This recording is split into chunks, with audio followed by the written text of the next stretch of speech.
Hey guys, I'm the Shauna Brooks, and I am an actress, model, social media influencer, guru, and I am young, black, and gifted. In a perfect world, you're able to be free and express and make mistakes, love unapologetically, unconditionally, do whatever you want to do. But every decision that you make in life has a consequence. For dark nights, for good days, for hard fights, for good ways, for bright lights, for blackouts, for white dice, when I'm crapped out, when I'm up big, when I'm down bad, when it's champagne, the clutch in the brown bag, when it sound good, when it's more now, when around the world open the door lock, when the keys new or broken the door knob, when it means you important to pour out, pray that the dream true, when the lies talk, when the things you thought was the high stop, what if we knew how to fly drop, lose from an eagle, and my mind talk, me what I need do, never mind ops, when the seed grew, it tore up the sidewalk, so keep coming up, keep coming up, keep coming up.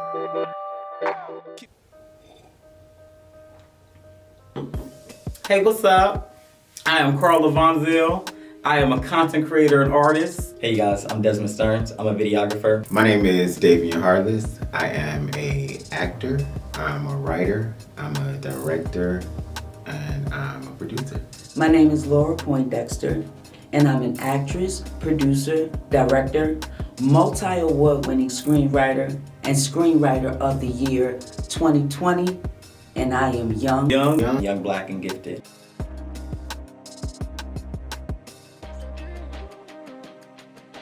I'm from Muskegon, Michigan. If you did not know, if you don't know where that's at, you can Google it. If you don't want to Google it, just say Detroit. It all works. I'm a content creator. I have a podcast, I have a radio show, I'm a rapper, and most importantly, I'm an actor. I do a little bit of everything. Anywhere there's a camera, you can find me at. I am 35 years young. I feel like I still look, I go by 25. We'll just say I'm 25 for the sake of this. But growing up for me was it was different. I had different things going on. I had sad moments, I had happy moments, but for the most part, my childhood wasn't bad. I think because my mom was diagnosed with paranoid schizophrenia when I was like 12, it made things a little difficult for me, but I feel like I'm a strong person. I'm a Leo, so I can handle a lot of things that's thrown my way. It was challenging, but I made the best of it. I feel like I was forced to grow up at a very young age, so it was like, it made things difficult. I feel like a lot of things in my childhood I missed out on, but it's probably why I'm so wild and crazy now. Like, my stuff is kind of backwards. Like, most everybody's wild and crazy in their teens. I'm wild and crazy in my 30s, and that's probably why, so.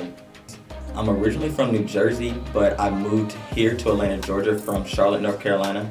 I went to school at UNC Charlotte, majored in communications with a minor in American Studies, which really kind of pushed me to wanting to do entertainment, so that's why I moved out to Atlanta, Georgia.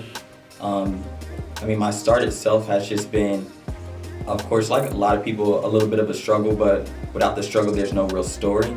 So I really kind of enjoy the struggle, or try to enjoy the struggle, and yeah, we're just going up from there.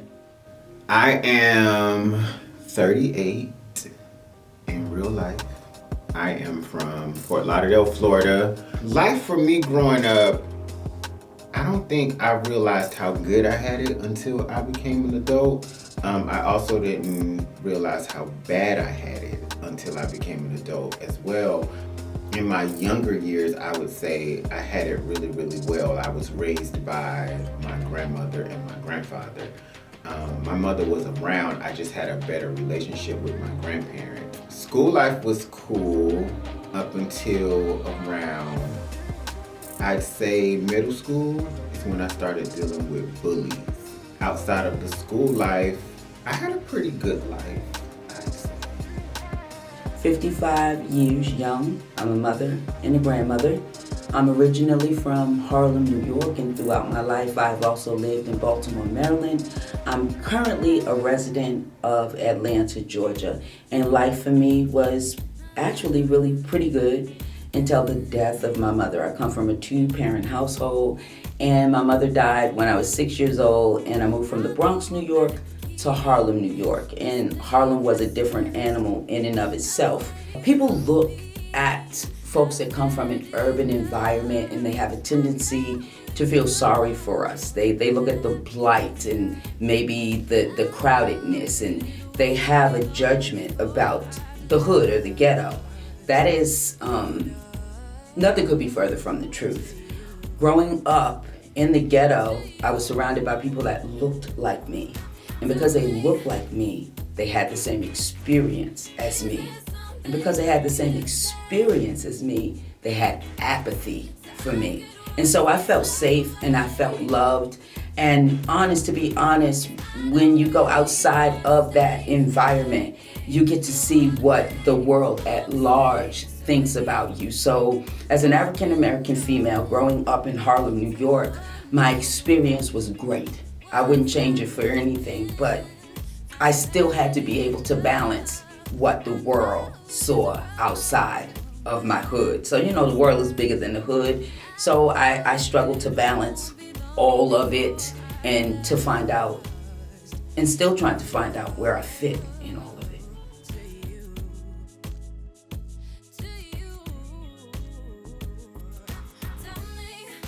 The accomplishments I had in life, I have many.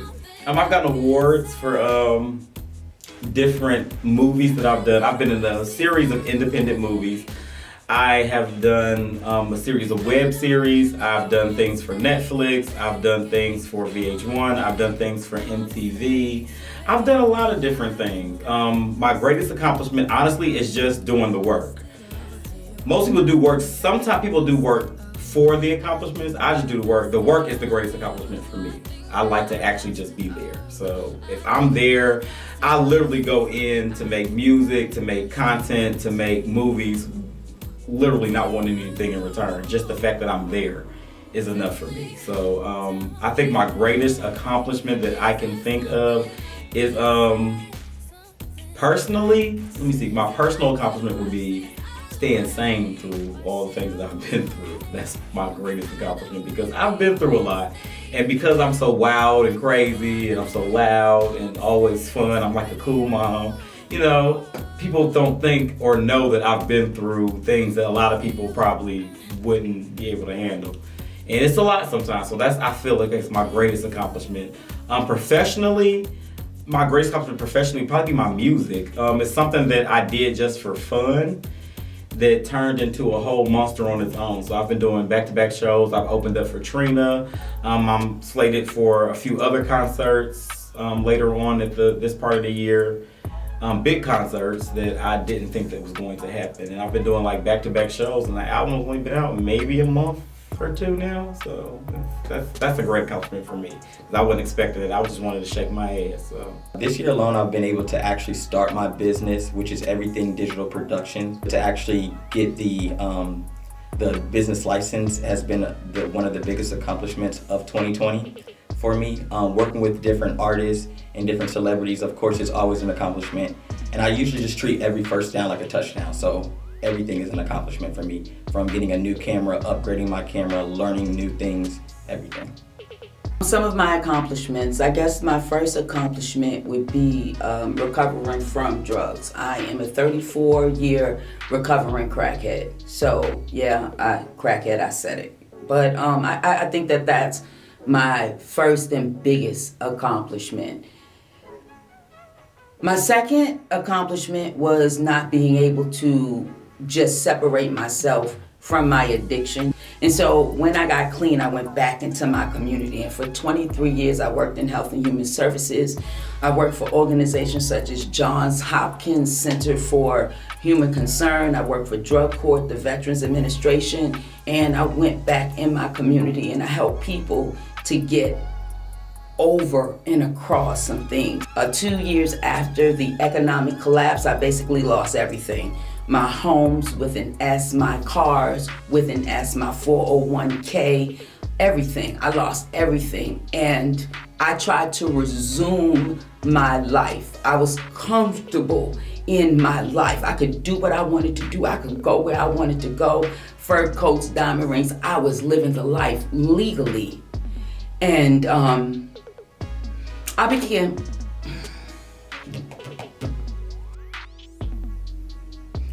was very angry and confused because I was told that the life that I led in the street was no good. But I found out that corporate America was equally as bad as the street. They just got a pass because it was corporate. When I tried to resume my life and I couldn't, I had a conversation with God. And God told me to write. My accomplishments are many. They vary, and I'm still trying to accomplish some things. So I hope I answered that question. 2 accomplishments that I've made this year. One is I got a new house, and 2, I released my 3rd independent project film titled Some Kind of Christmas, which went to theaters and is streaming online right now. I thought your name was Darren or Daryl or something. Yeah, Daryl, right? You can find Some Kind of Christmas on Amazon Prime as well as somekindofchristmas.com, my own personal website. Yes. If you are okay with what you're doing, or you feel as though you believe that what you're doing is good with good, sound mind intentions, it doesn't matter what nobody has to say. No man, no woman can tell you anything different from how you feel. How you feel, your emotions are valid and they mean something. You always follow your gut, no matter what. That will help you guide throughout your life. If you listen and tap into your spiritual, the universe, your body, your spiritual, your being, it will help you guide you throughout any endeavor in life.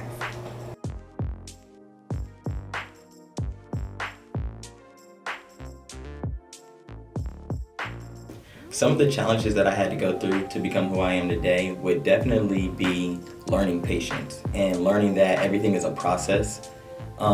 Patience is key, and understanding that you're not gonna just wake up tomorrow and be the best music video director or the best videographer or, the #1 celebrity out there is something that you gotta really understand, that it's gonna be a process. Just like you went to school, I went to kindergarten, then I went to 1st grade, and etc. That's the same with every job. Everything is a job, and I had to realize that ultimately that this is a job. Even if there's gonna be parts that I don't like, there's gonna be parts that I like.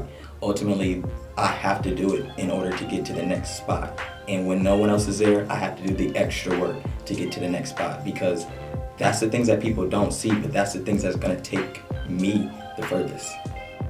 In the life of Carl Lavanzo, there's been many challenges, many challenges. Not being given the correct tools to be an adult drastically affected my life. I didn't even realize living in it how much it affected my life probably until now. There's just a lot of decisions that I made that just weren't the best because I didn't know any better. Like I said, my mom being paranoid schizophrenic was one. My dad was around but wasn't as present as I felt like he should have been.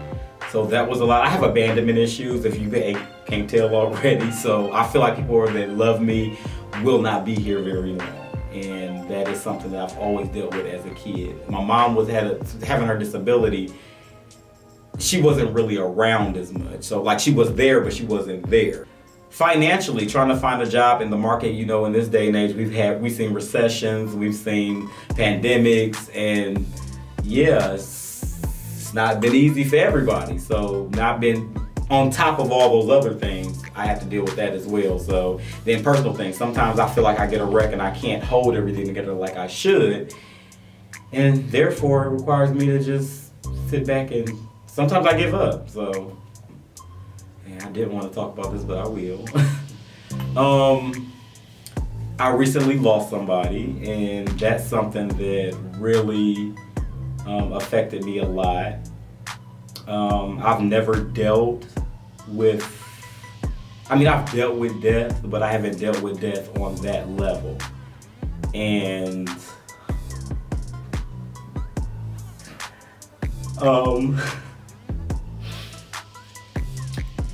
it's something that I still deal with now.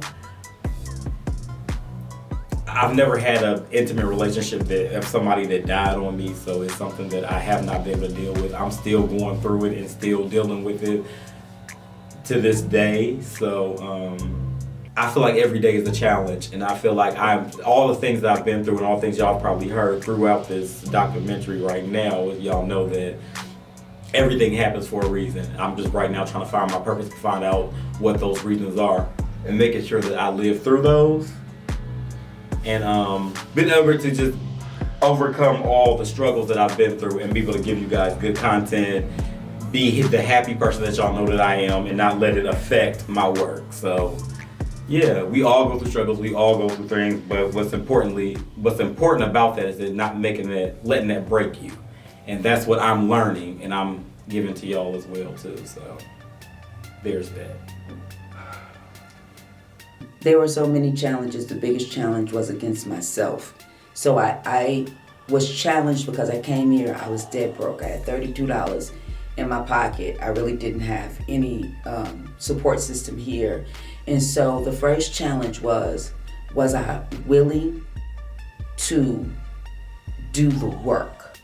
We look at what we want, and it looks so great to us that it kind of shines brighter than all of the steps that we have to take to get to that place.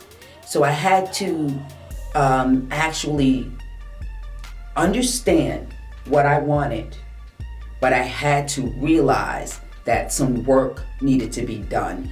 One of the biggest challenges was to convince people that I had what it took to actually make it. There are people in any industry, it doesn't have to necessarily be entertainment, that get to say yes or no. And so another challenge was to believe in myself, even though I kept getting a number of rejections. So the challenges were many. The first challenge was to kind of dim what I was seeing in terms of what I wanted, so that I could put more light on what I had to do to get there, because you got to put in work. And the second largest challenge was to say to myself, I'm going to make it despite your no. Those were some of my biggest challenges. So screenwriting came, in a sense, it came by accident because I didn't know that I had the ability to write. My journey of being an actor was, I started out on stage, and then I transitioned to film and television. In the process of my transition, I worked on a lot of student films, and then the students graduated and got budgets, and they called me back to larger projects, and that's how I started making money. The student projects led to national television shows, but the work wasn't consistent. And so there was a time when nobody was calling me. My phone wasn't ringing for an acting job or a modeling job or any type of music projects. And so I felt like I hadn't had a role that fully showcased my ability to act, and I felt like nobody was calling me at the time. Why not create my own project? And so over the years, I would have these different scenes in my head, and some of them I would write out and some of them I didn't, but I always knew what I wanted to say in these scenes. And so one day I decided that I wanted to create a film.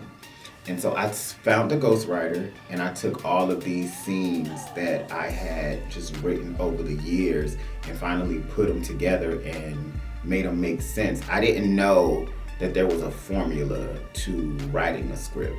And so I learned the formula to writing, I created the script, and that's how I learned that I knew how to write.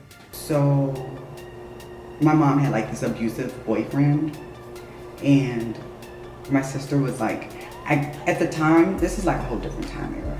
At the time, I think you were like 16 years old, where you were able to, I guess, leave home, or I don't know the laws or whatever it was back then, but she was turning that age. I mean, it might have been 17, I'm not too sure. But my sister said she was gonna come back for me, and she never did. And that still, to this day, you know, affects me.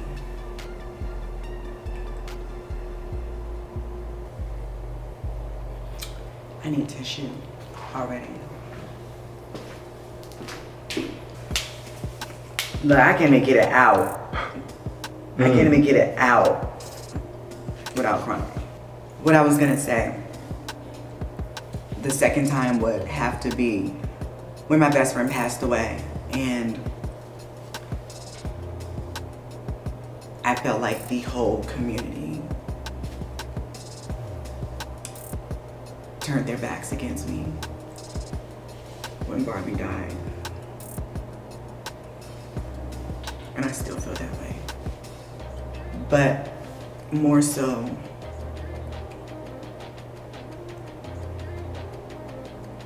I don't understand how my mom was not there for me.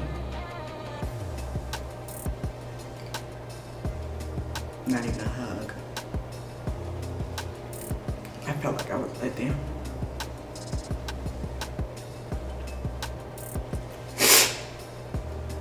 And at that time, I had to be so strong.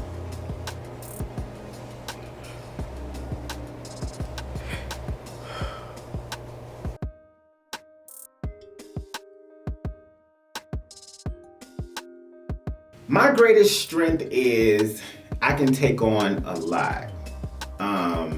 It is very rare that I break under pressure. I can take on a mountain of tasks, situations, issues. You can throw me in production and I'm able to stay calm, I'm able to stay level-headed, and I'm able to get it done. My weakness is I don't know how to ask for help. There's no reason why you should have people around you and not utilize them. So I would say my biggest weakness is I don't know how to ask for help. And the downside to that is it makes things harder for me sometimes when it doesn't have to be, because a simple help can save a lot of trouble. Some of my biggest strengths, I think, would be bringing people together. I'm usually like the plug. Like, I know everybody knows me. I'm able to get you what you want, get to who I need to. And I think that's kind of some of the reason why I'm where I'm at today, because just people just know me or know of me. So that's always been, I think, a big strong point. I'm a connect is what I usually call myself, or the plug. Like, I can get you what you need. One of my weakest attributes would probably be, once again, my temper. Probably just my temper is probably the biggest thing that I've been working on. Just making sure that, you know, sometimes you just gotta take a deep breath and really think about, is it meant to go to this level? And so that's what I've been really working on. Some things aren't, you don't have to respond to everything. Strengths and weaknesses. I think my strengths is I'm very social. You can put me in a room with anybody by myself that I do not know, and I will come out of there with a friend. That's just me. I really like talking to people. My ability of empathy and to understand. I feel like I can always put myself in someone else's position. I don't just look things from one side. Like, you can tell me something, I can always put myself in your shoes, and I feel like that's a strength when it comes to understanding people of different backgrounds. Weaknesses for me would be, I have a, sometimes you could say, low tolerance for bullshit. I don't like to be bullshitted. I don't like people who don't stand up for themselves, and I can come off a little abrasive sometimes, because it's like, Mitch, I mean, this is how you feel. You should never be scared to tell anybody how you feel. And sometimes I come off a little mean if in that thing. I have to sometimes work on how I come off things, because sometimes I come off a little rude, maybe ghetto, maybe, when I'm trying to tell you, like, you need to speak up for yourself, and it may come off not the way I want it to. Another weakness of mine is, honestly, love. I have issues wondering if I know how to love correctly or if I'm doing it the right way. So that has always been an issue for me. So I don't know if that affects my business relationships and personal relationships or all of the above, but it's a weakness of mine, and I'm, currently dealing with. So As I'm getting older, the patience is wearing thin. I feel like my weakest, my most vulnerable point is when I'm not heard, if that makes sense. Like, I need to be, I don't know, I feel like there's a void there, and I know how powerful what I have that's not being seen, heard, or witnessed, if that makes sense. What is that? Acknowledgement? I don't know what it is. I don't know what my weakness would be. I would say dick, but I mean,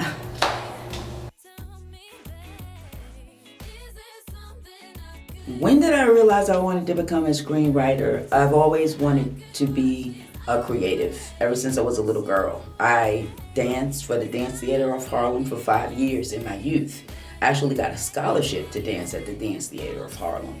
So being creative was something that I always wanted to do, but there was this pull and tug about who we are in our original state, and then the struggle with being accepted with the group that we're in. And so the group that I was in, it was more popular to be cool and hang out at the club and to smoke reefer and to wear the flyest clothes, and going to the Dance Theater of Harlem and speaking properly and doing all of these things and being your unique and individual self. A lot of times it's rejected. I could not handle that rejection. My muscles weren't strong enough to handle that. But I knew that I always wanted to be creative.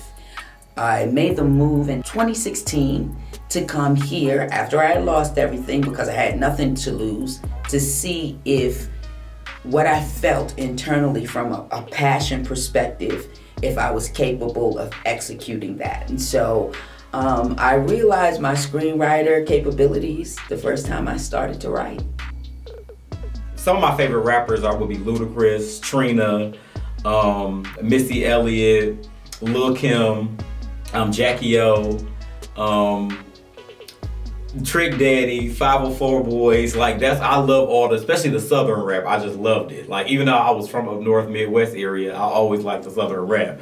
So I've always wanted to. I would write my own raps as a kid, like they'll try to remake songs and stuff, and it was always fun to do. But when I got into entertainment, it was like, okay, I was acting. It was fun. That's always what I wanted to do. I was doing media.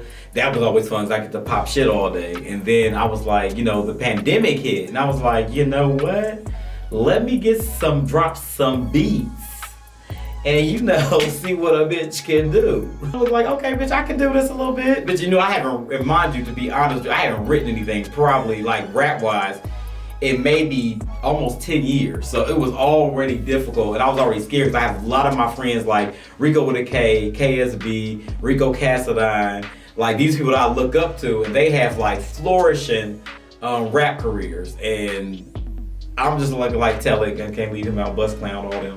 I don't want to leave nobody out, but I look up to these people, and I always compare myself to them, and they always come to me like, you need to do you, do what you do, and I tried when I said, you know what, I'm gonna write things that, that resonate with me, and if it's about shaking that motherfucking ass, sucking that motherfucking dick, that's me. So I've decided I wanted to make songs that gave that. As long as you can shake a little, stronger and better, bitch, I'm with it. So that's where that came from. What I've learned with the independent world is one, that it takes a certain level of maturity to operate in the independent world because it's a very small community. And one thing I've noticed is that none of us have money. We all need a budget. We all want a budget to make our productions better. But I think ego gets in the way. I think immaturity gets in the way. And a lack of communication amongst a group of people that are all trying to do the same thing, and hopefully they're all striving for the same things.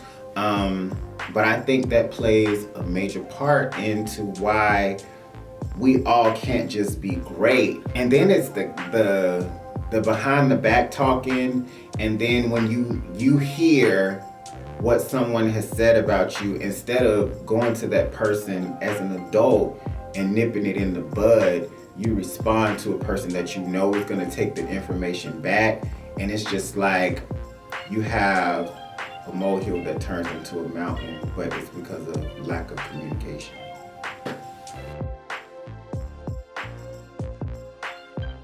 To think about a time that I felt like giving up almost would be just about every morning. Because it just seems like every morning I'm still having to fight this same battle of wanting to get somewhere, and I don't always see the progress, or I don't always appreciate the progress. And sometimes I have to step back and then appreciate where I'm at to realize that that's why I'm gonna keep going, because yesterday I wasn't where I'm at today. And then I look at my family and I'm like, hey, I want to be the first person out of this generational curse. I want my family and I want the people around me to be able to like really make it, to honestly, truly make it out and do whatever they need to do to get wherever they want to go. So that's my motivation. I look at the people around me and I just like, I gotta be the person. I gotta be the one. And it really brings like tears to my eyes because I feel like, man, that's how I really feel. I got to make it for my mom, for my sister, for Kalani, for my best friends, for everybody in my life.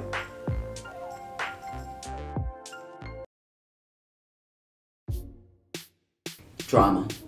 I mean, my life is drama. Like, drama is just, that's my comfort zone. I don't even have to stretch myself with drama. Ooh, Angela Bassett. I love Angie. I just had to do. Angela Bassett is just that. Now Viola is that girl too, but Angela Bassett that's iconic. Like, it's like Viola has been doing this for a while, but Angela Bassett that's mother. Stage. Why? Oh my God, I started out in stage. I love stage. Radio talk show. Why is that? That's live. Ooh, Viola. I gotta go with Viola. And let me just tell you why I gotta go with Viola. Make no mistake, they are both extraordinary actresses. They're extraordinary. But Viola got into the game at an older age. She came in older, and she was able to break into that industry where ageism is a big deal. And they're both women of color, but Viola is a darker woman of color. So I know her struggle was more difficult just straight off the muscle on the skin game. Offset.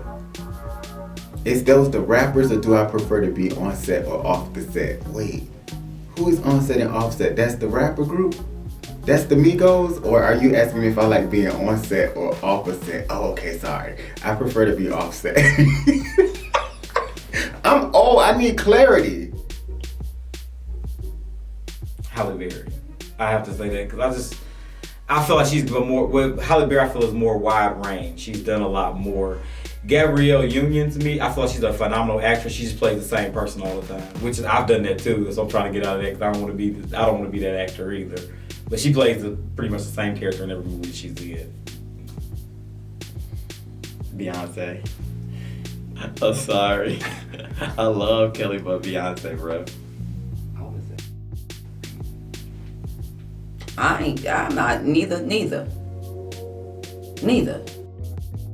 You want to talk about that? Damn, we gonna talk about that? All right. Tyler Perry, I cannot deny his grind. I cannot deny his struggle, and I cannot deny what he's been through. And when he started doing plays, I am the Tyler Perry generation. I've spent a lot of money with Tyler Perry stuff. Tyler Perry is in a place now where what he's putting out insults my intelligence as an audience. That insults my intelligence, that foolishness that you're putting out. And I hear him say he really don't give a damn. He do what he do, and he got a pocket of people that love it. And he's in the Billionaire Boys Club, so I'm sure nothing that I say makes any difference to him. But at the end of the day, when you put out stuff and you got extras eating food that ain't there, and you got actresses and their hair's one way in a scene and in the same scene is another way, then I can't mess with you. When you open up this studio with all this acreage and you don't make an extension or invitation to independent writers, directors, producers, and filmmakers to come give us tours, open reading, writing, yo, I don't mess with him. I love him for what he's accomplished, but at the end of the day, I can't mess with him. And I don't mess with Lee Daniels because you got Damon Dash's money, yes. We're really gonna do this? And Damon Dash had to pull up on you for his $1 million. You had that man's money. And Damon is gonna do what Damon does. That's why I dig him. And so now you got Damon looking crazy in the streets because nobody wanted to talk about you owing him the $1 million. All they want to talk about was how the Dash was acting. But if you owe me $1 million, I'll be acting like that too. And I don't have no love for him because you can't expect Monique to go around and promote something that she only got paid what was in her contract. In the contract is your promotion and everything. She said no, she not gonna do it, and y'all blackballed her. I don't have no love for them cats at all, neither one of them. Ownership.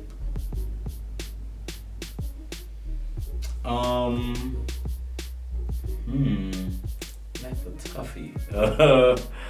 I would have to actually go with Martin. Now, I love Jamie Foxx, but Martin is just like, he was like, they tried to cancel Martin before cancel culture was even a thing. And I feel like he had to overcome a lot of different things. And he's a phenomenal person when it comes to acting anyway. Jamie has a lot of different sides to him. So I love Jamie as far as the versatility. But my personal favorite, I will watch anything probably with Martin in it before Jamie. And that's just me.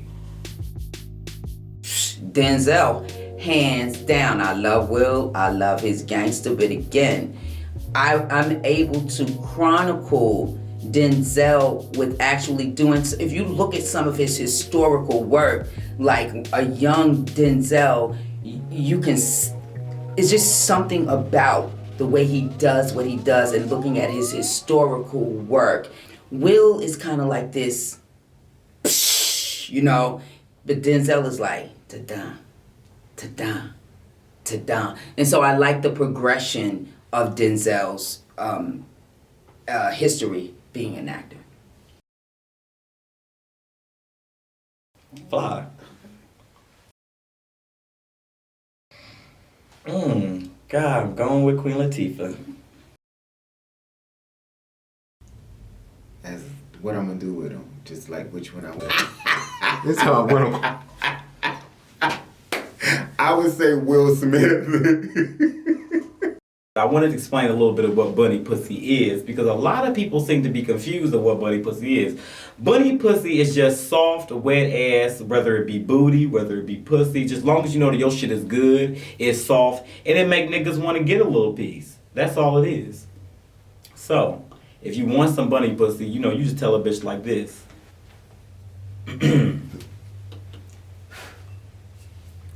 Ass fat, booty soaking wet. Big dick, sex good, I'm a vet. You wanna fuck? I pull up where you at. Come nut, little daddy, but have my check. Bust me open, nigga, move around. I got 6 niggas waiting shit to bust me down. This bunny hot can hop round for round. Hit deep, big meat, 6 feet underground. Grab my neck, baby, that's a bet. A cabin trip, so you know what happens next. Eat my ass, taste my little snack. Mickey D's #1, the Big Mac. Headhunter may be a little pushy. Grab your head, shit's about to get gushy. Take a minute, hold your breath in this badussy. Boy, you know you want this pushy. Now don't stop.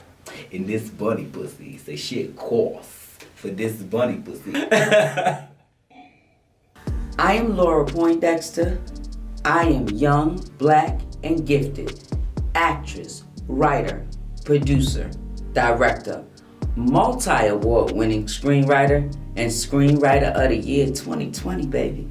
It's your boy Carl Lavanzil, aka K-Star, and you can find me on Instagram at the Carl J Star and the official K-Star. And you can also find me on Facebook at Carl Lavanzil. I am Davian Harless. You can find me on Instagram at Act1Scene2, Facebook. You can find me under Davian Harless, and on Twitter you can find me at Act1Scene2, and on OnlyFans you can find me. I'm just joking, I don't know OnlyFans, but I am young, black, and gifted. I'm Desmond Stearns. I'm a videographer. You can find me on Instagram at Desmond Stearns. Also, my website is DesmondStearns.com, and I am young, black, and gifted. I don't care what you do in life. Okay, scratch that, because I do care, all right? I want you to be the best you that you can be, whatever that may be, okay? I want you to be unapologetically true to who you are. You will have some F-ups, okay?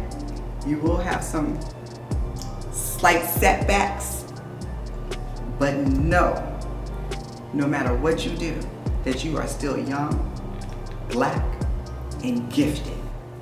Do what? Remember that. Stay true.